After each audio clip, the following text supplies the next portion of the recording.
Hello students of class 12। आज हम बात करेंगे एडमिशन और रिटायरमेंट की, जिसका क्वेश्चन एग्जाम में आता है 8 मार्क्स से लेकर 12 मार्क्स तक का। पर बहुत ज्यादा टाइम लग जाता है इस क्वेश्चन को सॉल्व करने में। उसके रीजंस कुछ भी हो सकता है स्टूडेंट ने प्रैक्टिस कम की है, हो सकता है उसने क्वेश्चन को ठीक से स्टार्ट ही नहीं किया।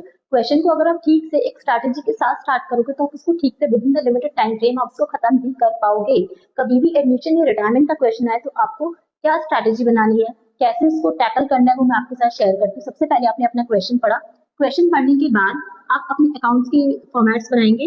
उसके बाद आप आएंगे एक वर्किंग नोट पे। वर्किंग नोट के अंदर आप पार्टनर्स के नाम लिखो, उनकी ओल्ड रेशियो लिखो, उनकी न्यू रेशियो गिवन है तो वो लिखो। साथ ही साथ आप इनकी सेक्रीफाइसिंग रेशियो, गेनिंग रेशियो सब निकाल के छोड़ दो।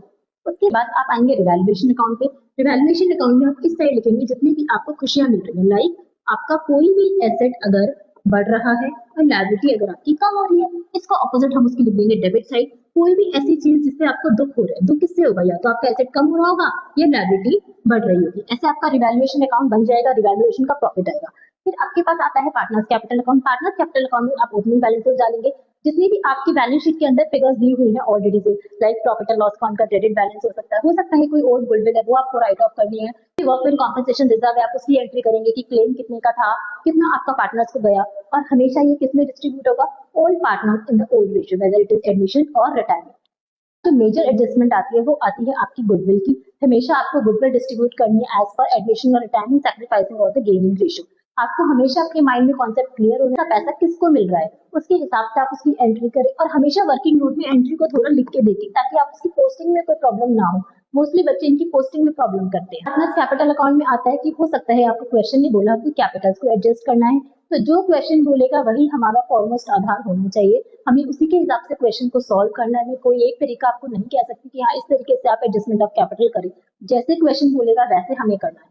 इस करने के बाद आप पार्टनर्स कैपिटल अकाउंट को बैलेंस करेंगे बाय कैश टू कैश, आपका जो भी आ रहा होगा हम उसको फाइनलाइज। हमारी बैलेंस शीट फाइनल करने की पहली बात तो आप क्वेश्चन को ठीक से चेक करेंगे कि बैलेंस शीट बनानी है या नहीं बनानी है। कई बार बच्चे क्वेश्चन ठीक से देखते भी नहीं है, बैलेंस शीट बनाने लग जाते हैं और उसने बैलेंस शीट पूछी भी नहीं होती। तो आपको क्वेश्चन ठीक से देखना है कि क्वेश्चन में आपको क्या क्या निकालने को बोला हुआ है। हमेशा एक प्रॉपर फॉर्मेट में बनाएंगे, और जितने भी आपके एसेट्स हैं, लायबिलिटीज है, कई बार बच्चे को कंफ्यूजन होती है कि मैम ये एसेट कितने का लिखना है, मैम ये लायबिलिटी कितने की लिखनी है। हमेशा बैलेंस शीट के अंदर वो एसेट वो लायबिलिटी उतने का ही आएगा जितने का आपने रिवैल्यूएशन अकाउंट में इफेक्ट दिया होगा। तो आपको बिल्कुल ध्यान में रखनी है, बैलेंस शीट में सारे एसेट्स लायबिलिटीज रिवैल्यूएशन फिगर्स पे डालने हैं। जो भी आपने रिजर्व्स वगैरह हैं जो आपने पार्टनर्स कैपिटल अकाउंट में ऑलरेडी डिस्ट्रीब्यूट कर दिया वो अब नहीं आएंगे। सिर्फ एक आएगा, वो होता है employees provident fund. Employees provident fund कभी भी आपका पार्टनर्स में नहीं बटेगा, क्योंकि इस पे हक सिर्फ एम्प्लॉइज का ही होता है। बैलेंसेस डालेंगे पार्टनर्स कैपिटल अकाउंट में, और फिर अपनी बैलेंस शीट को फाइनल करने की कोशिश करेंगे। फिर आपकी थोड़ी सी जो गड़बड़ आएगी वो आएगी कैश या बैंक की फिगर से। कैश अकाउंट बनाएंगे, वहां से कैश का भी क्लोजिंग बैलेंस डाल के आप बैलेंस शीट में डालेंगे और आपकी बैलेंस शीट फाइनल मैच हो जाएगी।